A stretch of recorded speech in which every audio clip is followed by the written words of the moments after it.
Alhamdulillah nahmaduhu wa nasta'inuhu wa nastaghfiruh wa na'udzu billahi min sururi anfusina wa min sayyiati a'malina may yahdihillahu fahuwal muhtad wa may yudlil falan tajida lahu waliyyan mursyida. Asyhadu an la ilaha illallah wahdahu la syarikalah wa asyhadu anna Muhammadan abduhu wa rasuluh alladzi balagha risalah wa addal amanah wa nasahal ummah wajahada fillahi haqqa jihadi. Allahumma fasalli wa sallim ala hadha nabil karim wa ala alihi wa ashabihi wa man tabi'ahum bi ihsanin ila yaumiddin. Amma ba'd. Fa ya ibadallah usikum wa iyaya bitaqwallah faqad fazal muttaqun.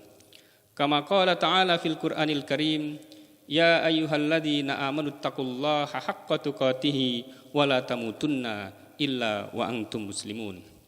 Wa qala aidan ya ayyuhalladzina amanu taqullaha wa qulu qawlan sadida yuslih lakum a'malakum wa yaghfir lakum dunubakum wa may yuti'illaha wa rasulahu faqad faza fawzan 'azima. Sidang Jumat yang dimuliakan Allah Subhanahu wa taala.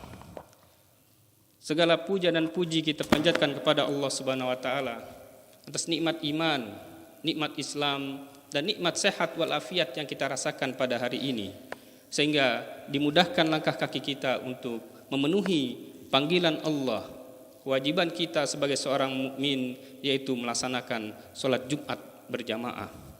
Semoga Allah Subhanahu wa taala memberikan tambahan nikmat-nikmatnya itu kepada kita. Wa atakum min kulli ma sa'altumu wa in ta'uddu ni'matallahi la tuhsuha. Dan sungguhnya telah aku penuhi segala apa yang kalian minta. Jika kalian menghitung-hitung nikmatku, niscaya kalian tidak akan mampu menghitungnya. Begitu yang Allah katakan dalam surat Ibrahim. Salat dan salam semoga tercurah kepada kedua hasanah kita, Rasulullah SAW beserta keluarganya, para sahabatnya, dan tabi'in yang insya Allah semua yang mengikutinya. Pada kesempatan ini khatib mewasiatkan kepada diri khatib sendiri dan juga kepada jamaah sekalian untuk senantiasa meningkatkan ketakwaan dengan sebenar-benar bertakwa. Sidang Jumat yang dimuliakan Allah Subhanahu wa taala. Setiap kita pasti ingin menempuh jalan kebahagiaan. Dan setiap kita akan mengusahakannya dengan semampu dan sekuat tenaga kita. Namun ada suatu kebahagiaan yang sangat tinggi levelnya, yaitu ketika kita bahagia melihat orang lain bahagia. Ketika kita bahagia memberikan yang terbaik kepada orang lain, berkontribusi kepada orang lain, baik dalam bentuk infak, zakat, sedekah maupun wakaf. Kebahagiaan ketika kita melaksanakan memberikan kebahagiaan kepada orang lain ini memberikan suatu reaksi kimia di dalam otak kita, reaksi metabolisme kimia di dalam otak kita, di mana bagian otak kita korteks akan mengeluarkan suatu hormon yang disebut dengan hormon serotonin, dan juga hormon-hormon yang lain, hormon dopamin, oksitosin, dan sebagainya, yang dikenal dengan hormon kebahagiaan, happiness hormone. Happiness hormone ini diteliti juga oleh profesor dari University of California Irvine, Profesor Moll, dan juga ada profesor dari Indonesia yang bernama Taruna Ikrar, yang menjelaskan bahwa ketika seseorang berinfak, bersedekah, itu akan keluar hormon serotonin dan hormon dopamin ini. Karena ini adalah sebuah neurotransmitter, beberapa neurotransmitter yang merangsang saraf di otak kita sehingga menimbulkan rasa bahagia kepada diri kita. Mengapa demikian? Karena memang ketika kita berinfak, bersedekah, zakat dan sebagainya dengan niat yang ikhlas yang pertama, dan dengan bahagia melihat orang lain, itu sebuah kebahagiaan tersendiri. Kemudian yang kedua, keyakinan akan janji-janji Allah terhadap apa yang kita usahakan.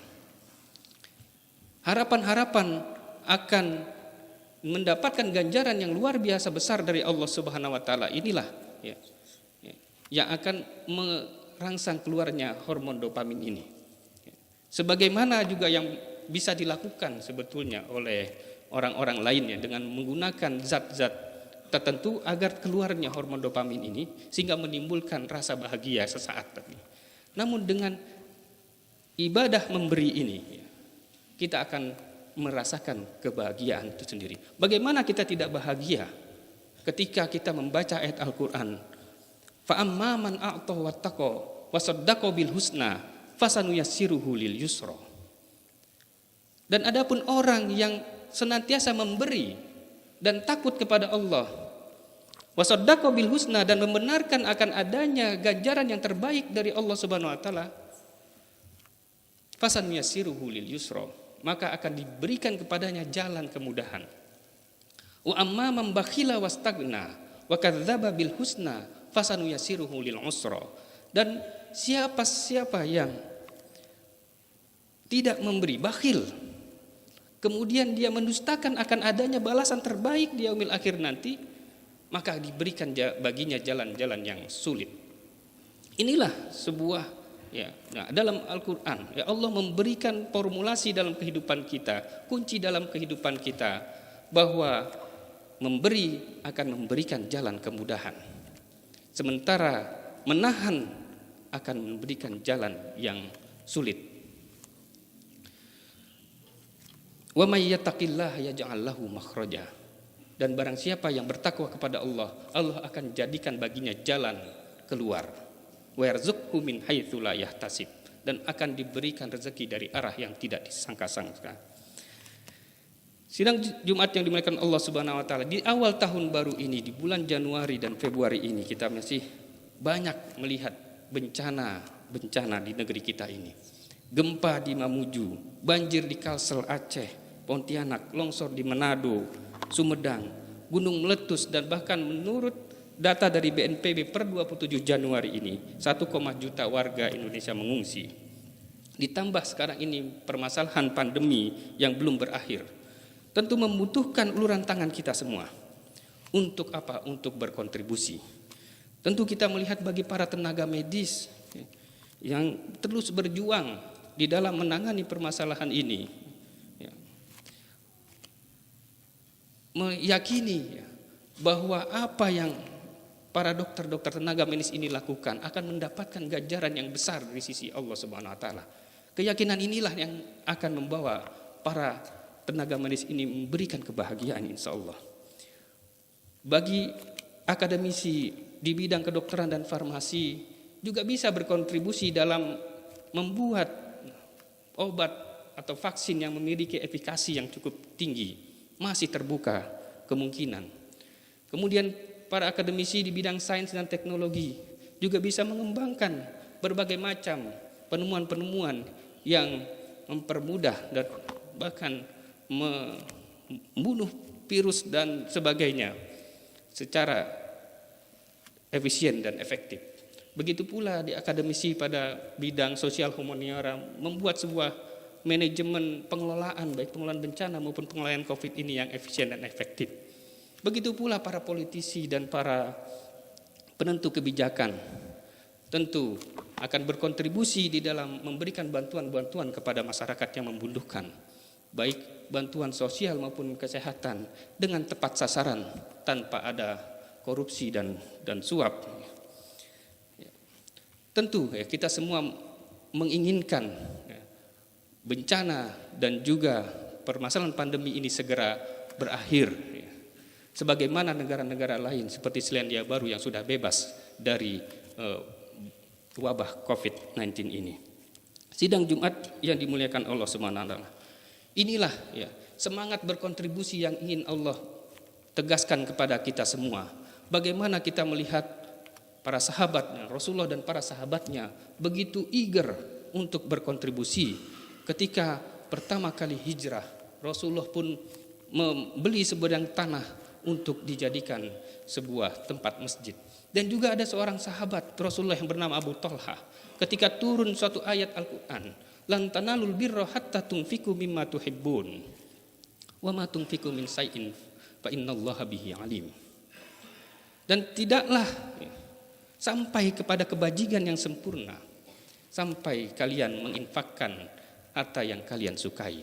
Mendengar ayat ini, Abu Talhah rahimahullah datang kepada Nabi dan mengatakan, wahai Rasulullah, kebun Bairuha merupakan kebun yang sangat rindang, bahkan lebat, buah kurmanya berada di depan Masjid Nabawi pada saat itu. Dan sekarang mungkin sudah menjadi bagian dari Masjid Nabawi. Kebun ini ya, aku akan infakkan karena aku mendengar Allah Subhanahu wa taala berfirman bahwa tidak akan sampai kepada kebijakan yang sempurna sampai ia menginfakkan harta yang dicintainya. Ya Rasulullah, aku infakkan ini untuk Islam. Namun apa kata Rasulullah? Sebuah ungkapan yang sangat kagum. Ya Talha, berikanlah kebun ini kepada kaum kerabatmu. Siap ya Rasulullah, kata Abu Talha.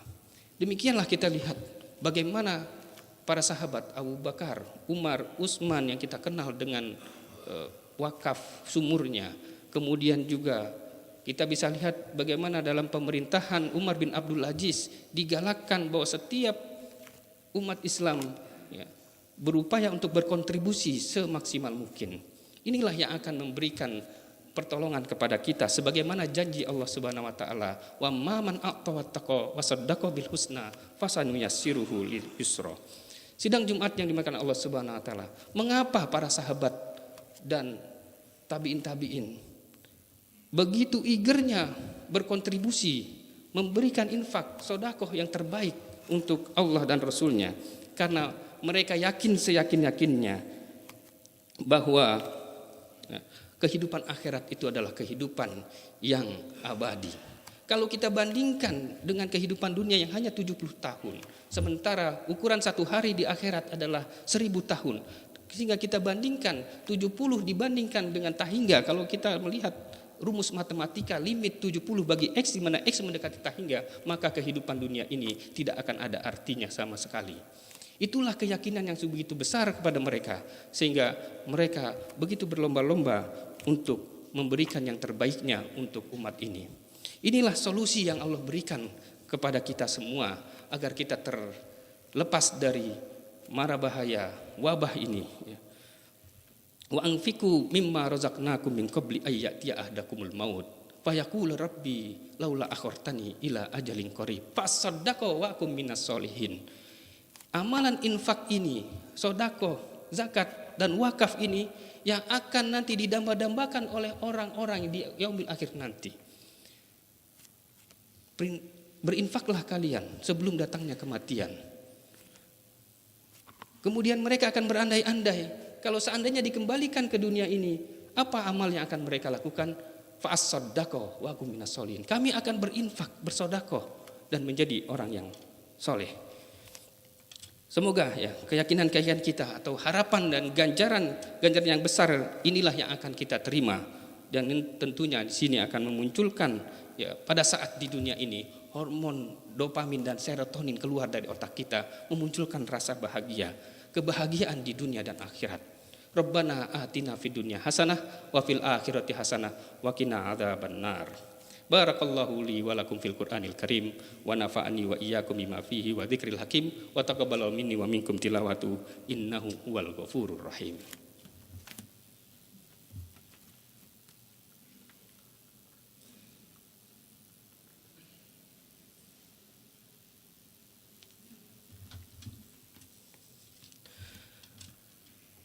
Alhamdulillahilladzi hadana li hada wa ma kunna linahtadiya laula an hadanallah.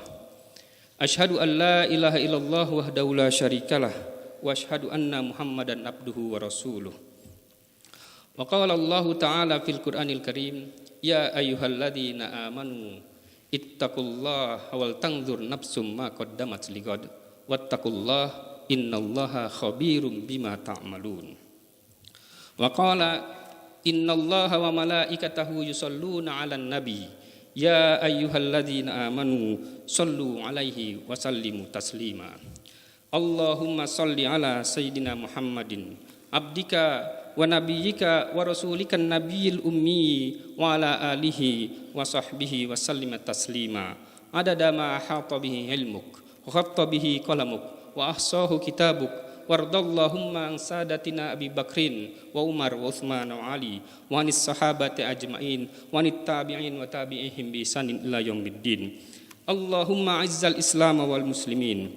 Allahumma ighfir lil muslimin wal muslimat wal mu'minin wal mu'minat al ahya'i minhum wan amwat innaka qaribun mujibud da'wat ya qadiyal hajat. Rabbana zalamna anfusana wa illam taghfir lana wa tarhamna lanakunanna minal khasirin. Allahumma dafa' 'annal ghala wal bala wal waba wal fahsya'i wal munkar ma dhahara minha wa ma batan fi baladina hadza Indonesia khassah wa min buldanil muslimin 'amah birahmatika ya arhamar rahimin. Rabbana ighfir lana wa li ikhwanina alladhina sabaquna bil iman wa la taj'al fi qulubina ghillan lil ladzina amanu rabbana innaka ra'ufur rahim. Rabbana ighfir lana wa li walidina warhamhum kama rabbawna shighara. Rabbana atina fid dunya hasanah wa fil akhirati hasanah wa qina adzaban nar. Subhana rabbika rabbil izzati amma yasifun wa salamun alal mursalin walhamdulillahi rabbil alamin. Innallaha ya'murukum bil adli wal ihsan wa ita'idil qurba wa yanha 'anil fahsya'i wal munkari wal baghi ya'idukum la'allakum tadhakkarun was'alullaha min fadlihi yu'tikum wadhkuruhu yadhkurkum wa la dzikrullahi akbar. Wa aqimis shalah.